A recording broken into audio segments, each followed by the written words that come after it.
साथियों, आप देख रहे हैं ये कटहल का वृक्ष है और यहाँ पर इस पर बहुत अच्छी संख्या में कटहल आए हुए हैं।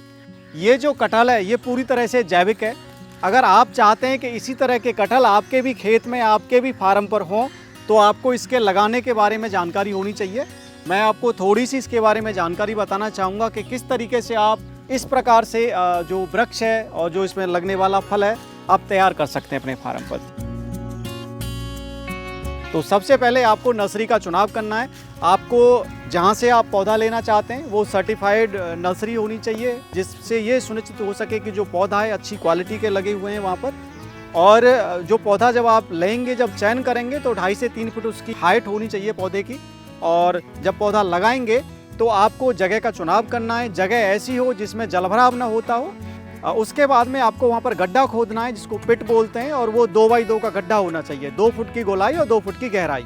जब पौधा आप लगाएंगे तो उसमें शिवांश खाद का और मिट्टी का मिश्रण बना के उसमें गड्ढे को भरना है और पौधा लगाना है।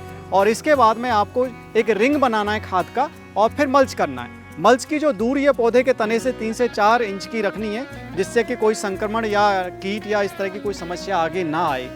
और समय समय पर आपको उसमें इरिगेशन यानी सिंचाई करनी है, जिससे पौधे को आवश्यक मात्रा में नमी मिलती रहे और उसका वृद्धि और विकास अच्छे से होता रहे। जो वृक्ष है, जो इसका जो शुरुआती जो चरण होता है पौधे का वृद्धि और विकास का, बहुत ही सेंसिटिव और नाजुक होता है। तो इस समय में उसके रखरखाव का विशेष रूप से ध्यान देना होता है। तो आपको समय समय पर पानी, उसमें खरपतवार निकालना, उसको सहारा देना, इन सारी चीज़ों का ध्यान रखना है आपको। और जब आपका जो पौधा है वो 3 साल का हो जाता है, अगर आपने ग्राफ्टेड पौधा लगाया तो 3 साल के बाद आएगा, उसमें फल आना शुरू हो जाता है। अगर आपने बीज से तैयार किया हुआ देसी पौधा लगाया है तो आपका 5-6 साल के बाद में फल आना शुरू हो जाता है। आप देख रहे हैं हमारा ये देसी पौधा है और इसमें जो फल लगे हुए हैं बहुत अच्छी संख्या में लगे हुए हैं। आप एक नज़र में इसको देख भी नहीं सकते हैं कि कितनी संख्या में फल लगे हुए हैं। जब आप पौधा लगा देते हैं, आपका पौधा फलाना शुरू हो जाता है। तो फलाने का भी एक समय होता है। सामान्यतः आपका मार्च के अंतिम सप्ताह से फूल और फल आना शुरू हो जाता है और ये आपका मई तक चलता है।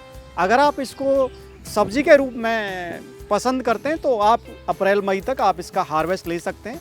और ये 3 से 4 किलो तक का होता है, तब तक आप इसको सब्जी के रूप में प्रयोग कर सकते हैं। और अगर आप इसे पकाना चाहते हैं तो ये फिर आपका 4 किलो के बजाय ये 10 किलो, 15, 20, 30, 40 किलो तक इसका वजन हो जाता है। तो इस प्रकार से आप एक अंदाज़ा लगा सकते हैं कि फिर कितनी पैदावार होगी एक पौधे से, जैक फ्रूट यानी कटहल की।